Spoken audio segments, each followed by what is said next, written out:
ज्ञानमूर्तिं द्वन्द्वातीतं गगनसदृशं तत्त्वमस्यादिलक्ष्यम् एकं नित्यं विमलमचलं सर्वधी साक्षिभूतं भावातीतं त्रिगुणरहितं सद्गुरुं तं नमामि। गुरुर्ब्रह्मा गुरुर्विष्णू गुरुर्देवो महेश्वरा गुरु साक्षात परब्रह्म तस्मै श्री गुरवे नमः.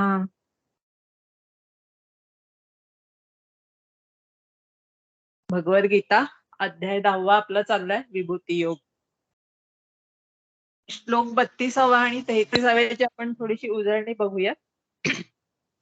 सर्गाणाम आदिरंतश्च मध्यम चैवाहम अर्जुन अध्यात्मविद्या विद्यानां वाद प्रवदतामहम् अक्षराणाम अकारोऽस्मि द्वंद्व सामसिकस्य च अहमेवाक्षयः कालो धाताहं विश्वतो मुखा. त्यामध्ये भगवंतांनी असं सांगितले की सर्गाणम म्हणजे सृष्टीची उत्पत्ती, स्थिती आणि लय यामध्ये जो राहतो ते सत्य होय. आणि या सगळ्याचे ज्ञान जी विद्या देते ती अध्यात्मविद्या. ही अध्यात्मविद्या प्राणीमात्रांना मुक्ती देते.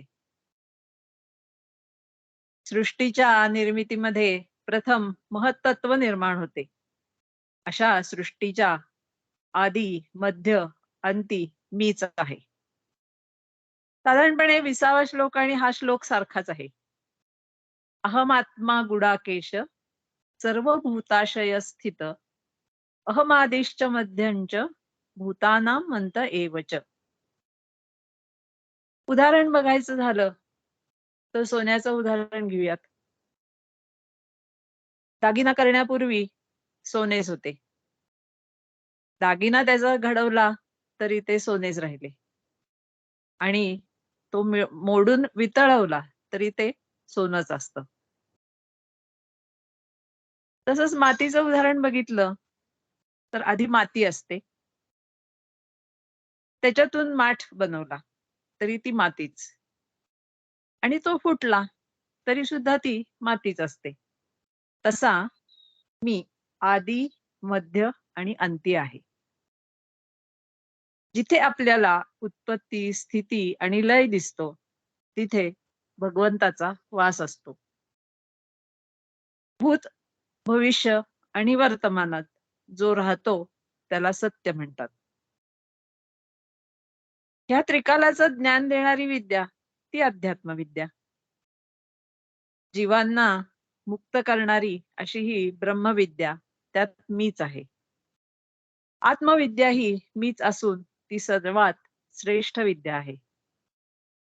ही विद्या कालातीत आहे. अनेक विद्या आहेत. भौतिक विद्या आहे, ज्योतिष विद्या आहे, अनेक शास्त्रांचं त्याच्यामध्ये शरीरशास्त्र, रसायनशास्त्र, जीवशास्त्र या सगळ्या विद्यांमध्ये अध्यात्मविद्या श्रेष्ठ आहे. आपण भगवद्गीतेचे अध्याय म्हणताना शेवटी असं म्हणतो सुपनिषत्सु ब्रह्मविद्यायाम. हा ब्रह्मविद्या म्हणजेच गीतेचा विषय आहे. तर याच्यामध्ये वाद आहेत, संवाद आहेत, जल्प आहेत, वितंड आहेत. तर वाद म्हणजे काय बघितलं आपण तर आपलीच बाजू खरी आहे असं मानणं. म्हणजे कोर्टात आपण जे बघतो की वकील जे बोलतात तो वाद. वितंड म्हणजे काय तर दुसऱ्याची बाजू खोडत राहणे आणि आपली बाजू तर मांडायची नाही. जल्प म्हणजे काय तर नुसती वायफळ चर्चा बडबड. आणि संवाद म्हणजे फक्त गुरु आणि शिष्य यांच्यामध्ये या दोघांमध्ये जी चर्चा होते तिला संवाद म्हणतात. आणि हे संवाद म्हणजे ज्ञानयुक्त चर्चा असते.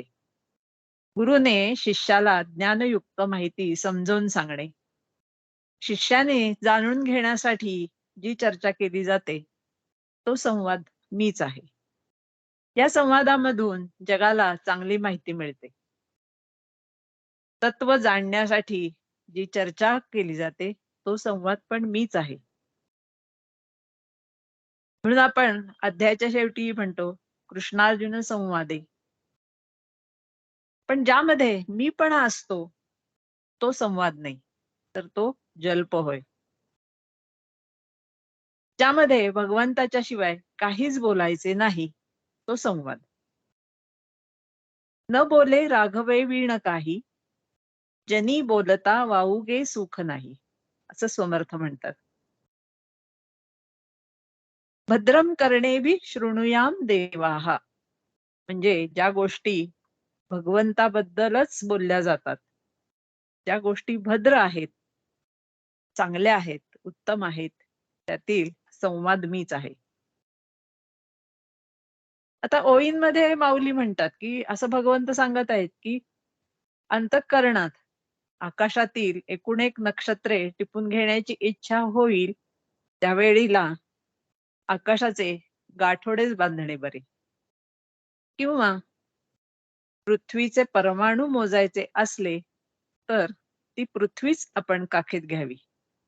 म्हणजे अर्जुना, यावरून माझी व्याप्ती किती आहे याचा तुला अंदाज येईल. त्यासाठी माझे ज्ञान तुला करून घ्यावे लागेल.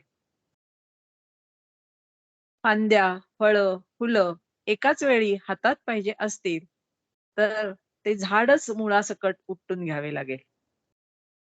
त्याप्रमाणे माझ्या मुख्य विभूती जर सर्वच जाणून घ्यायच्या असतील तर माझे दोष नसलेले स्वरूप तुला जाणून घ्यावे लागेल. एवढ्या सगळ्या विभूती ऐकण्यापेक्षा बुद्धिमान अर्जुना, एकदाच समज की हे सर्व मी तुला सांगत आहे, विभूती सांगत आहे, ते सर्व एकमेव मीच आहे. आजच्या पुढच्या श्लोकांमध्ये भगवंत ध्यान कसं करायचं ते आपल्याला सांगतायत. मी सुचेताताईंना विनंती करते त्यांनी पुढचा श्लोक आणि त्याचे ओविवाचन करावं. धन्यवाद मॅडम. आवाज ऐकू येतोय माझा? हा, येतोय. मॅडमनी या दोन्ही श्लोकांचा छान आढावा घेतला आणि मागच्या वेळी माझ्याकडून एक गोष्ट सांगायची स्किप झालेली होती की ज्यावेळी युरोपियन्स लोकांमध्ये वाद होता असा की आपली पृथ्वी ही फ्लॅट आहे अशी त्यांची समजूत होती. आणि आपण असंही ऐकतो की कॅथोलिक पंथीयांनी कोलंबस जो पृथ्वी राऊंड किंवा स्पेरिकल शेप्ड आहे असं जो म्हणत होता त्याला त्याच्या या सिद्धांताबद्दल शिक्षाही झाली होती, किंवा गॅलिलिओलाही म्हणजे त्यांच्या कोर्टापुढे उभं करून त्यालाही शिक्षा सुनावली गेली होती की पृथ्वी जो फ्लॅट नाही आणि राऊंड शेप्ड आहे किंवा ओव्हल शेप्ड आहे असं म्हणत होता. तर आपल्याला मॅडमनी आता जो आढावा घेतला त्याच्यामध्ये सांगितलं की का पृथ्वीये परमाणूंचा उगाणा घ्यावा तरी भूगोलूची काखे सुवावा असं माऊलींनी म्हणलंय.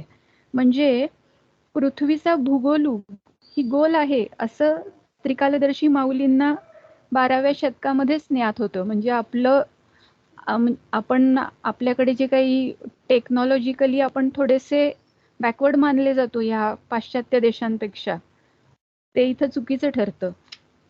मी आज आता 34व्या श्लोकापासून वाचायला चालू करते, त्याच्या ओव्या आणि श्लोक. मृत्युः सर्वहरश्चाहम् उद्भवश्च भविष्यताम्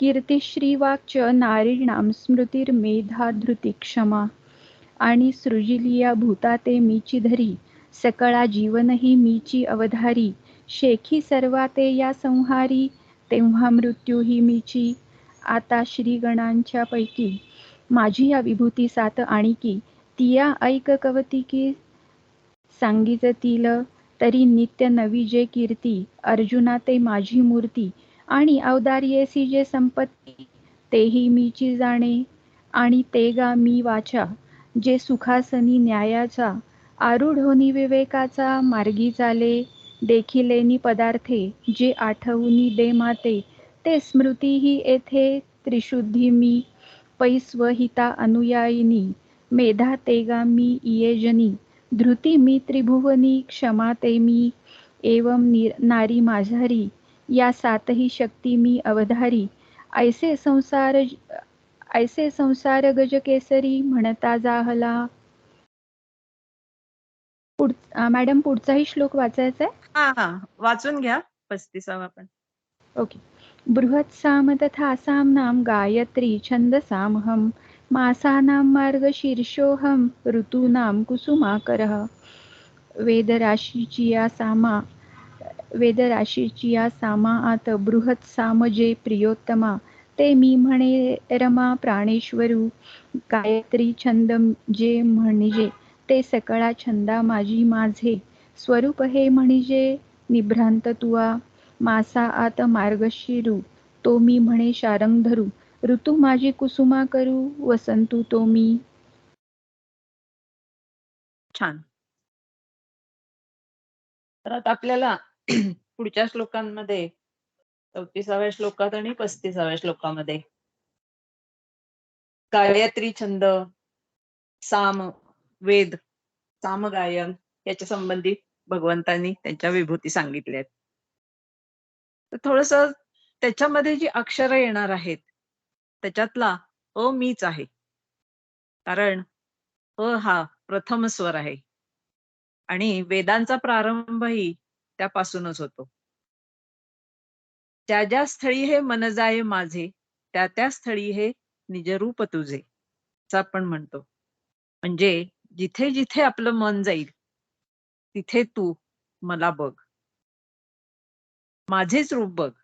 त्यामुळे उद्विग्नता, व्याकुळता येणार नाही, संसाराचे भयही वाटणार नाही.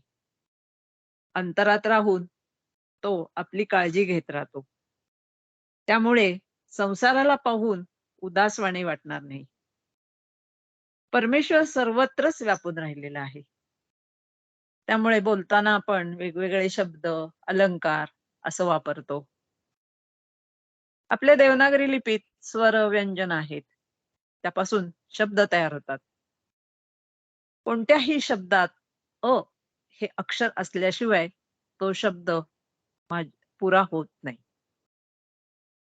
क हा पाय मोडका असेल, जे ते जर व्यंजन आहे, तर त्यामध्ये अ मिळवला तरच ग पूर्ण होतं, म्हणजे अ मुख्य आहे. गिरामस्मी एकाम अक्षरम असंही म्हटलेलं आहे. ओम मध्येही 3 अक्षर आहेत, अ, उ आणि म. त्याच्यापासून ओंकार तयार होतो. गंग म्हणतो, त्यामध्ये पण अ आहेच. कोणत्याही शब्दाची रचना अ शिवाय पूर्ण होत नाही. अ हा मुख्य आहे आणि तो मीच आहे. मंत्र किंवा प्रार्थना म्हणताना त्याच्यात जे भाव आलेले असतात त्याला खूप महत्व दिलेलं आहे. अशीच एक गोष्ट वाचनात आली. एक गृहस्थ असतात, प्रवचन ऐकत असतात, थोडी थोडी अक्षर ओळखही असते. त्यांनी एक नियम केला होता की जेवणापूर्वी एक प्रार्थना म्हणायची. पण ती प्रार्थना ही काही त्यांना पाठ होत नव्हती. त्याच्यामुळे कोणाकडून तरी एका कागदावर त्यांनी ती प्रार्थना लिहून घेतली होती आणि ते कामाला जाताना जो सदरा अंगात घालायचे, त्या सदऱ्याच्या खिशात ती कायम चिठ्ठी ठेवलेली असायची. पण चुकून एक दिवस सदरा बदलला गेला. त्याच्यामुळे ती चिठ्ठी त्या सदऱ्याच्या खिशातच राहिली. इकडे एक गृहस्थ कामावर आले, जेवणाची वेळ झाली, डबा उघडला, आता प्रार्थना म्हणायची, पण कागद कुठे? कागद तर विसरला. तर आता काय करायचं? त्यांना पाठ जी होती, व्यंजन, सर्व स्वर, ते त्यांनी सगळे ओळीने म्हटले. आणि कधीतरी ऐकलेलं होतं प्रवचनात की प्रत्येक अक्षरात मीच आहे. त्याच्यामुळे भगवंतांना हात जोडून प्रार्थना केली आणि सांगितले की तुम्हीच सांगितलं होतं ना, की सगळ्या अक्षरात मीच आहे. मग मी ती सगळी अक्षरं आज म्हटली आहे.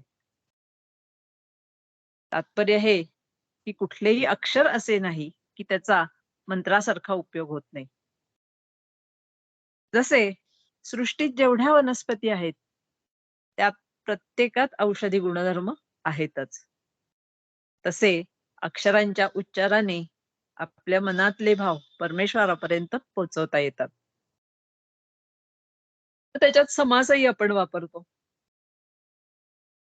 समास म्हणजे काय? तर 2 शब्दांना जोडणारं तंत्र.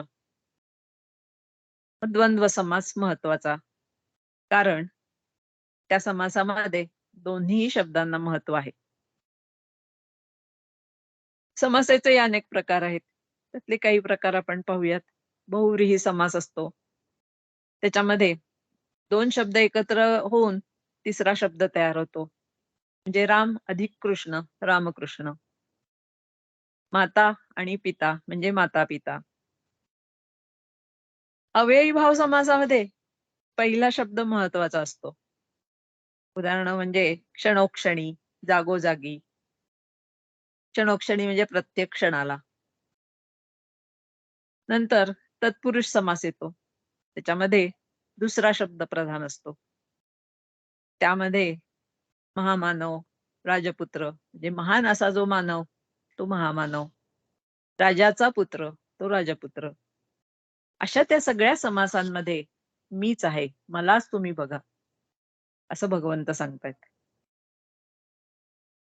त्याच्यानंतर काळ त्यांनी सांगितला. काल कलयताम अहम. कलयताम म्हणजे काय? तर गणना करणे. जो सतत बदलतो, ज्याला वेळ आपण म्हणतो, तो काळ. मोजणाऱ्यांमधला काळ मीच आहे. जो कोणासाठी थांबत नाही, चुकत नाही, त्यात मीच आहे. जो अक्षय आहे म्हणजे ज्याला क्षय नाही. आपण म्हणतो ना, काळ आला पण वेळ आली नव्हती. याचा अर्थ येथे मृत्यू हा आहे. आणि काळ ज्यामध्ये राहतो तो महाकाळ मी आहे. तो कसा आहे तर अनादी आहे, अनंत आहे. तेव्हा अर्जुना माझे चिंतन कर. गोंदवलेकर महाराजांनी याच्याविषयी काळाविषयी काही विचार मांडलेले आहेत, की ज्याच्यावर कोणाचीच सत्ता चालत नाही. जो कधी कोणापासूनही लाच घेत नाही. जो गेलेला परत कधीही येत नाही. जो जात असताना कोणाला कळत नाही. किती गेला, किती उरला हे कळतही नाही. आणि हा काळ भगवंताशिवाय कोणालाही भीत नाही. आजपर्यंत तो कोणालाही चुकला नाहीये.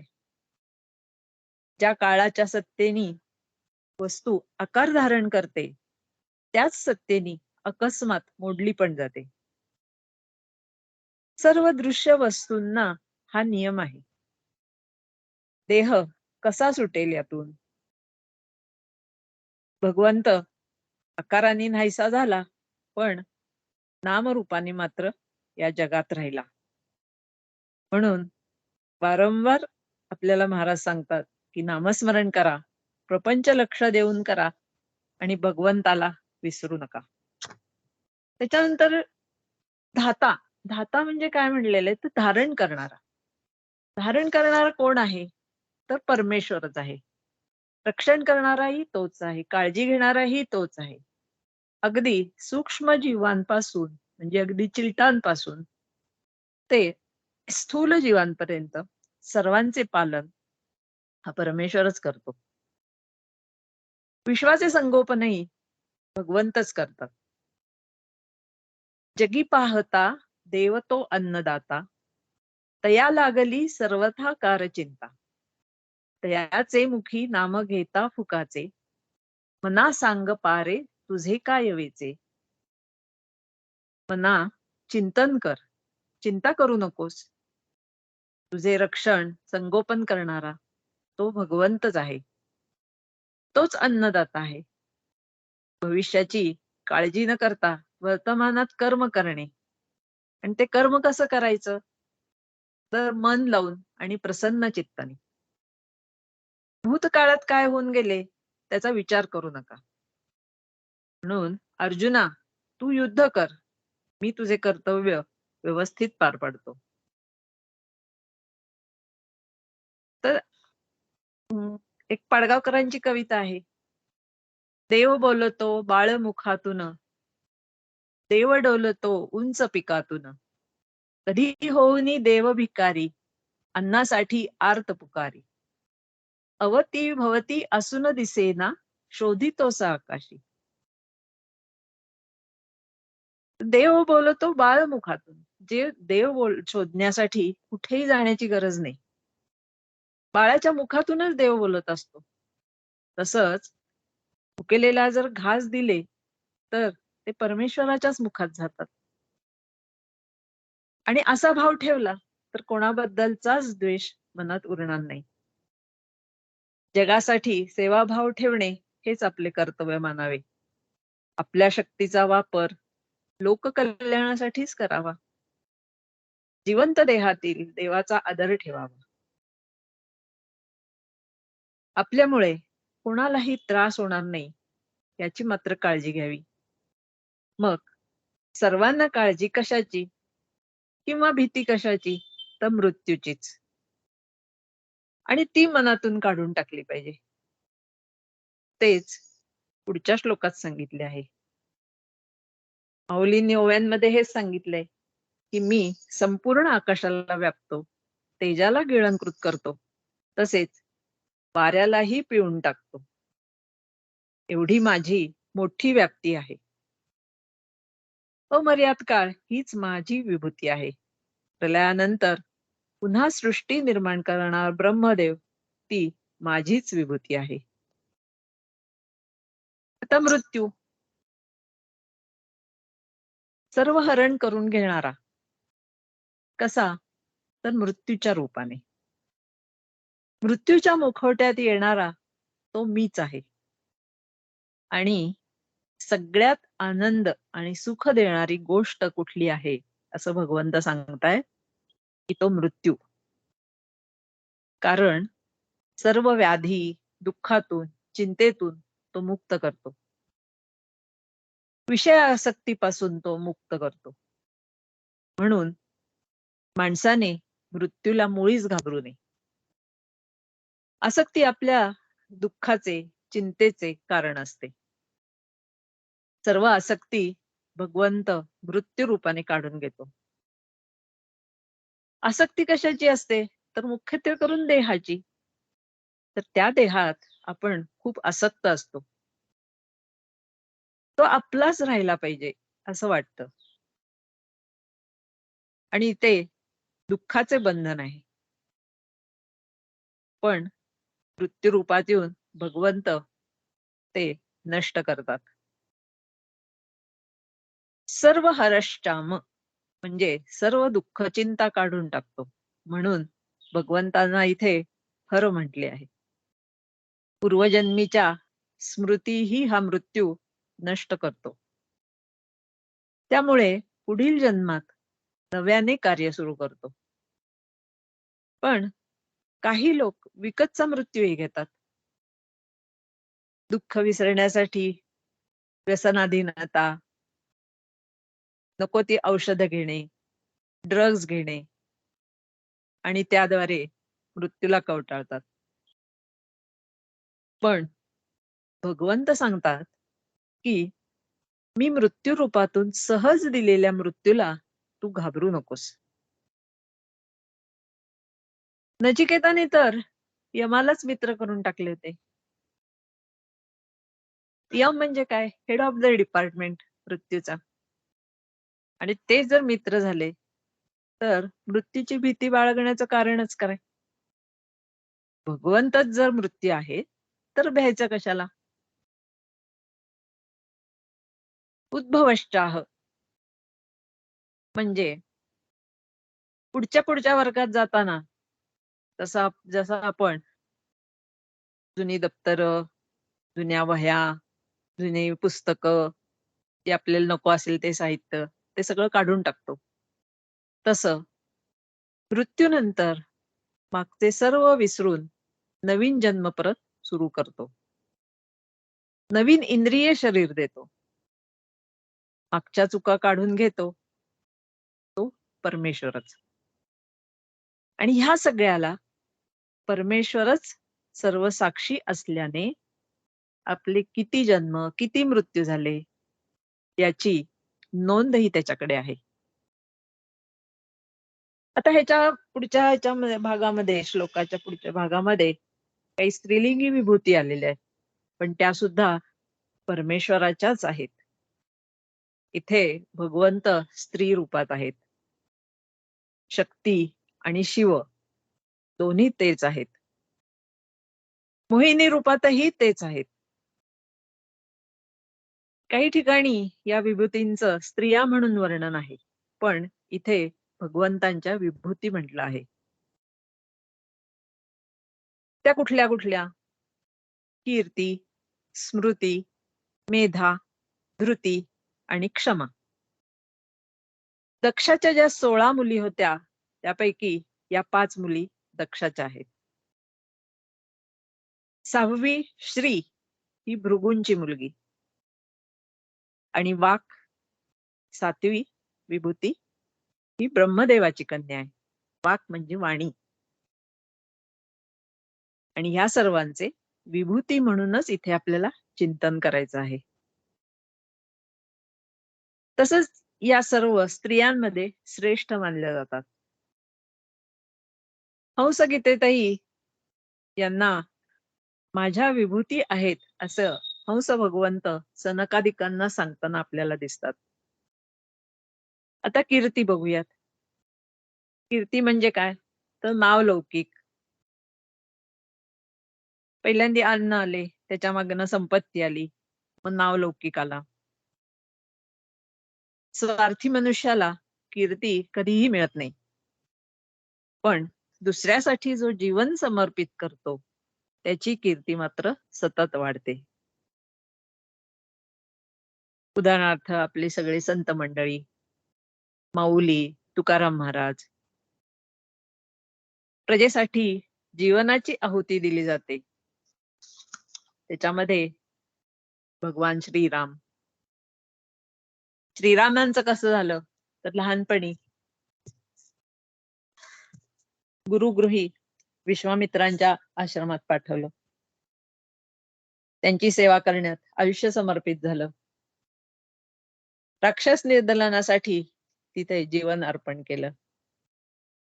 हल्लीचं हे बालपण मात्र आपलं मोबाईल जास्तीत जास्त हाताळणे, गाणे, नाचणे याच्यातच जाते. धर्मरक्षणासाठी, आईसाठी, वडिलांसाठी नंतरचा काळ गेला आणि त्याच्यामध्ये त्यांना जंगलात वास करायला लागला. 14 वर्षे वनवास सोसायला लागला. तिथेही ऋषीमुनींची सेवा केली. नंतर प्रजेच्या सुखासाठी सीतेला सोडून तिचा त्याग करावा लागला. तिला अग्निपरीक्षाही द्यावी लागली.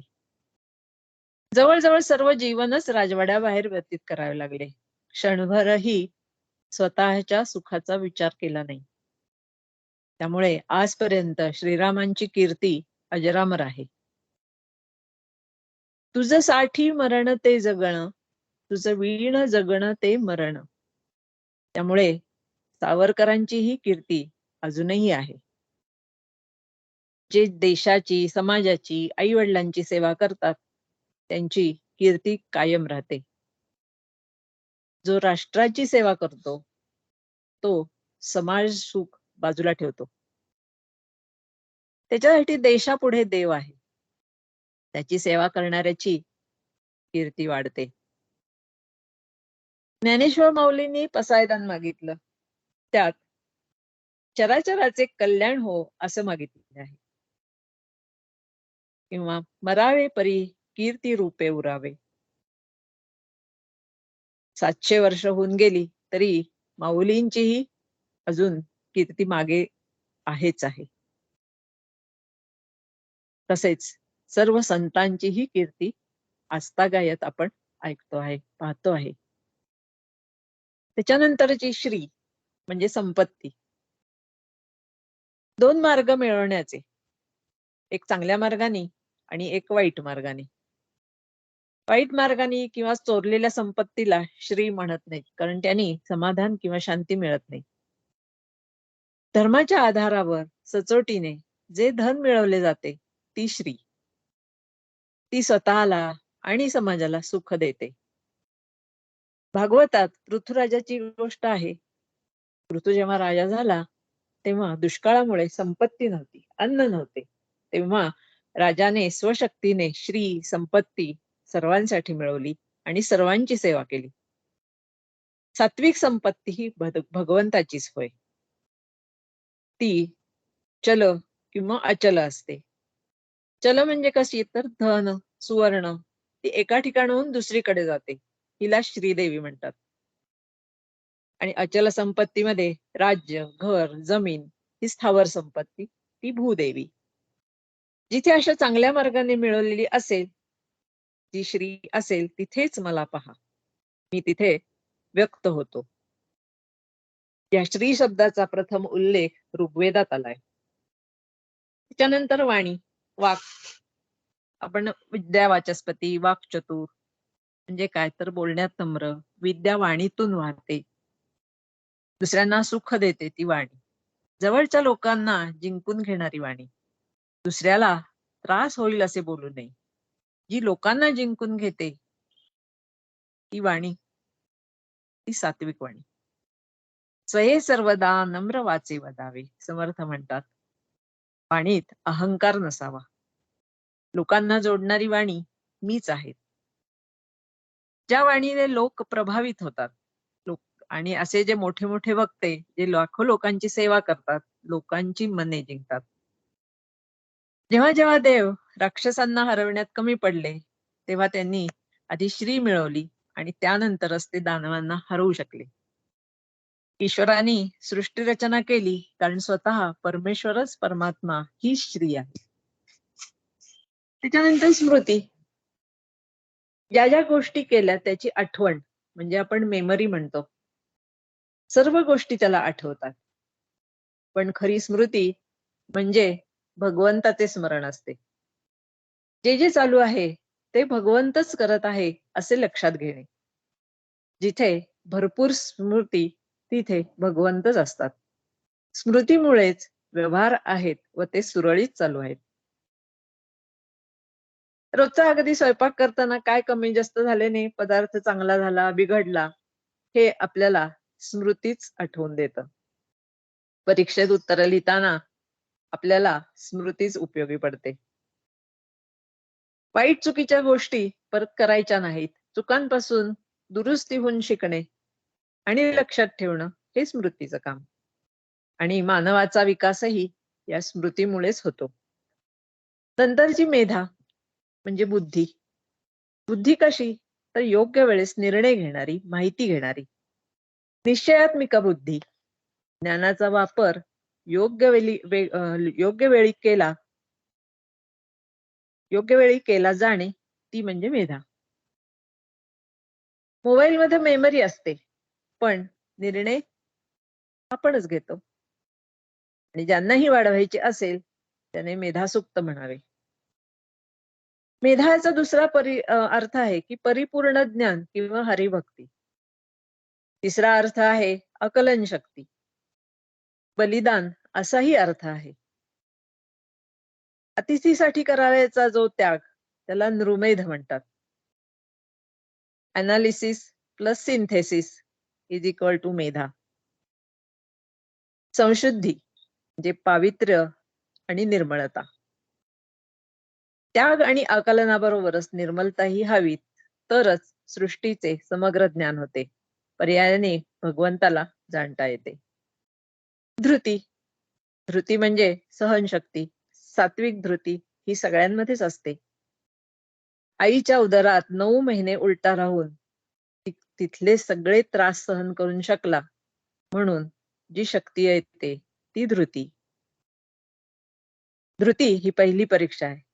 जन्माला येतानाच ही आपल्याला देवाने दिली आहे.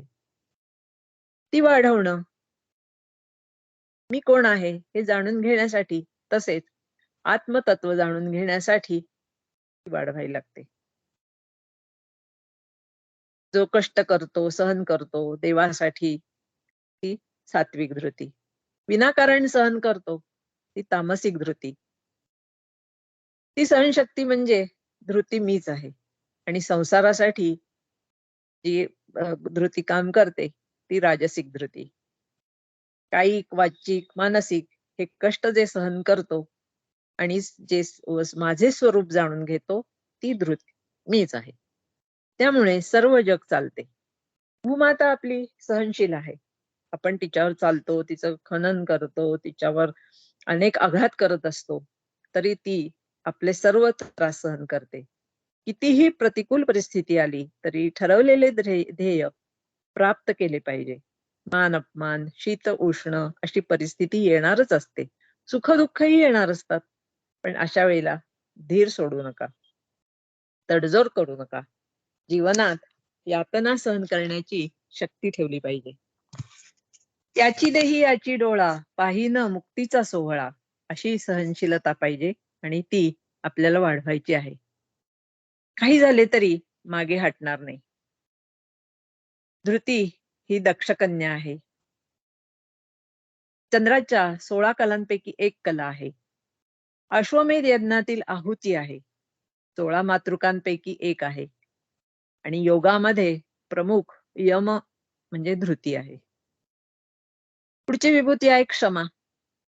ध्येय मिळवताना कष्ट सहन करायचे, पण म्हणजे दुसऱ्याला त्रास देणे असा अर्थ नाही. आपले कर्म करताना आजूबाजूला लोकांना, आई वडिलांना, नातेवाईकांना त्रास होणार नाही याची काळजी घ्यावी. दुसऱ्यांकडून आपल्याला जर त्रास होत असेल, जर उद्विग्नता आली नाही पाहिजे. काही आपल्या माणसांकडूनच काही वेळेला त्रास होण्याची शक्यता असते, त्यांना क्षमा करा. त्रास दिल्यावर शिक्षा करावीच असं नाही. आपल्याला कोणीतरी क्षमा केली असल्याने आपण इथपर्यंत पोहोचलो आहोत. आपल्या कितीतरी गोष्टी अशा असतात की त्याला दंड देणे भाग असते, पण मोठी माणसे त्या चुका सुधारण्याकडे भर देतात आणि त्यामुळेच आपण आपला विकास करू शकतो. झाडं आपल्याला फुलं फळं देतात. एखाद्या झाडाला खूप कैऱ्या लागल्यात, त्याला आपण जर दगड मारला तर ते झाड आपल्याला दगड देत नाही तर कैऱ्याच देत आहे. दुर्वासांनी विनाकारण अंबरीश राजाला एकादशीच्या व्रताच्या दिवशी त्रास दिला होता, पण अंबरीश शांत राहिले. भगवंतांनी रक्षण केले, पण तरी सुद्धा अंबरीशाने दुर्वासांचा कधीही द्वेष केला नाही. उलटी दुर्वासांना क्षमा केली. आई आपल्या लेकरांनी किती लाथा मारल्या तरी त्याचा राग धरत नाही, उलट प्रेमच करते. जिथे क्षमा दिसते ती माझी विभूती आहे हे जाण. मौलींनी असंच वर्णन केलंय की उत्पन्न झालेल्या चराचरांना मीच धारण करतो. सर्वांना जीवनही मीच देतो. सर्वांच्या उत्पत्ती, स्थिती, लयाला मीच कारणीभूत आहे. तर त्या सर्वच माझ्या विभूती आहेत. भरभराटीची कीर्ती, औदार्याची संपत्ती आणि न्यायाच्या सुखासनावर वाटचाल करणारी वाचा, माझी सदैव आठवण करून देणारी स्मृती आणि ज्यात स्वहित आहे असे जाणणारी बुद्धी, धैर्य व क्षमा या 7 विभूती स्त्री वर्गाच्या आहेत. स्त्री वर्गातील 7ही शक्ती मीच आहे असे संसार रूपी हत्तीला मारणारा श्रीकृष्ण रूपी सिंह सांगत आहे. क्षमा मागणे हे जसे व्यक्तीचे चांगले लक्षण आहे, तसं क्षमा करणे हे त्या व्यक्तीलाही खूप मोठेपणा देते. क्षमा ही वीरतेचे प्रतीक आहे. रामधारी सिंह दिनकर नावाचे एक हिंदी कवी आहेत, त्यांची एक छोटी कविता वाचण्यात आली. त्यांनी त्याच्यात असं म्हणलं आहे की अशी क्षमा ज्या नागाजवळ विष आहे त्याला शोभा देते, पण ज्याच्याकडे दातही नाहीत आणि विषही नाहीत त्याला मात्र शोभा देत नाही. जैन संप्रदायात याला एक विशिष्ट दिवस दिला आहे की त्यावेळेला फक्त क्षमा केली जाते. जो व्यक्ती क्षमा मागत नाही याचा अर्थ त्याच्यात अहंकार ठासून भरलेला आहे. क्षमा हे शीलवनाचे शस्त्र आणि अहिंसकाचे अस्त्र आहे. त्या क्षमेमुळे सकारात्मक विचारांची वाढ होते आणि आत्मसन्मान वाढतो. आध्यात्मिकता वाढते आणि चिंता कमी होते. संघर्षाविरुद्ध लढण्याची शक्ती मिळते. अविचार करण्याची प्रवृत्ती कमी होते. पुढे 35व्या श्लोकात असं म्हटलं आहे, बृहत साम, जिथे तुझं मन जाईल तिथे तू मला पहा. कीर्तीला महत्व आहे, व्यक्तीला नाही. श्रीमंतीला महत्व, कारण त्या भगवंताच्या विभूती आहेत. वैदिक काळात जे वेद विद्यार्थी शिकायचे त्यामध्ये ऋचा आहेत. त्या काही छंदांमध्ये बांधल्या आहेत. संपूर्ण वेदच भगवंत आहेत, कारण त्यांची निर्मितीच भगवंतांनी केली आहे. त्यातील महत्वाच्या गोष्टी आहेत ते मीच आहे. त्या ऋचा, छंद मीच आहे. त्यामध्ये तुम्ही मला पहा. सामनाम म्हणजे गायले जातात. छोटी स्तोत्रे, कविता ही गायली जातात. त्यात सामवेदातील अनेक स्तुतीपर गीते आहेत. तशी एक महत्वाची स्तुती भगवंताची आहे. तिला बृहत साम म्हणतात. यात इंद्राच्या रूपाने भगवंताची स्तुती आहे. ती ऋषीमुनींनाही प्रिय आहे. विद्यार्थ्यांना ती स्तुती खूप आवडते. ते मीच आहे. छंदामध्ये सर्वात गायत्री छंद महत्वाचा आणि मोठा आहे. छंद म्हणजे काय, तर पद्याची लयबद्ध रचना. गायत्री मंत्र हा गायत्री छंदात गायला गेला आहे. ही एक ऋग्वेदातील ऋचा आहे. याच्यामध्ये 24 अक्षर असतात. तसंच गणपती गायत्री आहे, विष्णू गायत्री आहे, शिव गायत्री आहे. प्रत्येक अक्षराची एक एक देवता आहे. मंत्र हे भगवंतापासूनच निर्माण झाले आहेत, त्यांची आठवण ठेवा. गायत्री छंद हा एक वैदिक छंद आहे. वाणीचे संरक्षण करणारा छंद असा मूळ अर्थ आहे. गाणाऱ्याचे रक्षण करते म्हणून गायत्री म्हणतात.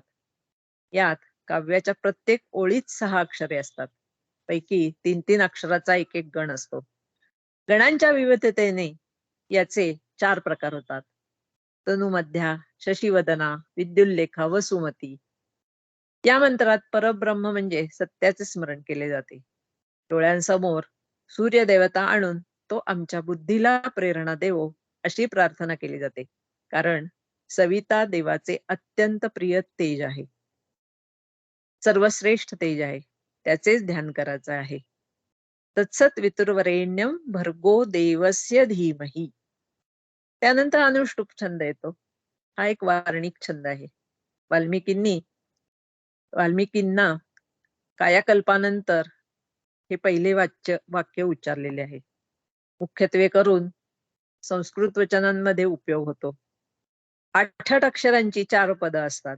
महाभारत, रामायण, गीता यातील अधिकांश श्लोक या छंदात आहेत. रामरक्षेतले बरेचसे काव्य, मारुती स्तोत्र हे याच छंदातले आहेत. याचेही अनेकविध प्रकार आहेत. दोहा, गीतिका, हरिगीतिका, त्रिष्टुप छंद, बृहत छंद, जगती छंद, पंक्ती, उष्णी असे अनेक छंद आहेत. पुढे भगवंत म्हणतात, महिन्यांमध्ये मार्गशीर्ष महिना मीच आहे. सर्वत्र आनंद, उत्साह, नवनवीन धान्य येतात. त्यालाच अग्रहायण मास असेही म्हणतात. महिन्यात वातावरण एकदम छान असते. उष्णता नाही, फार थंड नाही. नवीन नवीन कल्पना सुचतात, उत्साह असतो. सात्विक भावाची निर्मिती याच महिन्यात होते. या महिन्यामध्ये मृगशीर्ष नक्षत्र चंद्राच्या सान्निध्यात येते, म्हणून ह्याचं नाव मार्गशीर्ष. ऋतूंमध्ये वसंत ऋतू मीच आहे.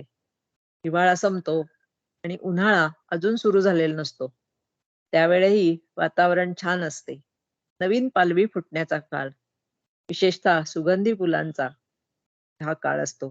पाऊस नसतो तरी सुद्धा पालवी फुटून सर्व वातावरण सुंदर होऊन जातं. 6 ऋतूंमध्ये मी वसंत ऋतू आहे. स्वास्थ्य, सौंदर्य आणि स्फूर्तीचं वातावरण असतं. या महिन्यामध्ये, मार्गशीर्ष महिन्यामध्ये शुद्ध एकादशीला मोक्षदा एकादशी असं म्हणतात. असं मानलं जातं की या व्रताने मोक्ष प्राप्त होते. याच दिवशी भगवंतांनी अर्जुनाला गीता सांगितली. आणि गोंधळलेल्या अर्जुनाला गीतारूपी बोधामृत पाजून त्याला धर्मयुद्धासाठी तयार केले. काश्यपांनी काश्मीर सारखा सुंदर प्रदेश याच महिन्यात निर्माण केला. वसंत ऋतूमध्ये निसर्गात अहंकाराचा लवलेशही नाही, त्यामुळे तोही ईश्वरच आहे. या ऋतूत परमेश्वर वेगवेगळ्या मार्गावरून पृथ्वीवरून हातच फिरवत असतो. चैतन्यदायी स्पर्श सृष्टीला फुलण्यास मदत करतो. तसेच जीवनाला प्रभू स्पर्श झाला की जीवन संपूर्णपणे बदलून जाते. तद्वत ईश्वरी स्पर्शाचा निसर्ग या ऋतूत मिळतो. निसर्ग सौंदर्य व मानवी रसिकता यावर ईश्वरी स्वराचा साजच चढला की विलासी आणि आसक्तिमय जीवनातून आणि विनाशाच्या गर्तेतून बाहेर पडता येते. यासाठी वसंताचे संगीत आणि गीतेचा स्वर मिळून आले की त्यांनी जर वसंताची पूजा केली तर तो कधीही निराश होत नाही. जीवन आणि वसंत या एकरूपतेलाच आपल्या संस्कृतीत संत म्हणतात. भक्ती आणि शक्तीचा समन्वय साधणारा वसंत, त्यात तू मला पहा असे भगवंत सांगत आहेत. एक भीमसेन जोशींचं एक सुंदर गाणं आहे का चित्रपटातलं, केतकी गुलाब जुही चंपक वन फुले, ऋतु वसंत अपनोकंत गोरी गरवा लगाए. म्हणजे हा वसंत ऋतूची महानता त्यांनी या ह्याच्यातून सांगितली आहे. अशा रीतीने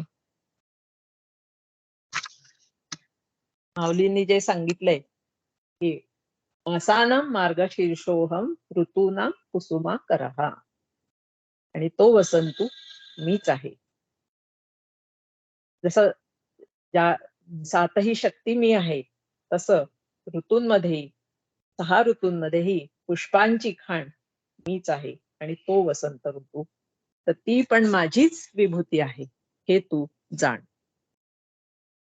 आज आपण इथेच थांबूया. नमस्कार.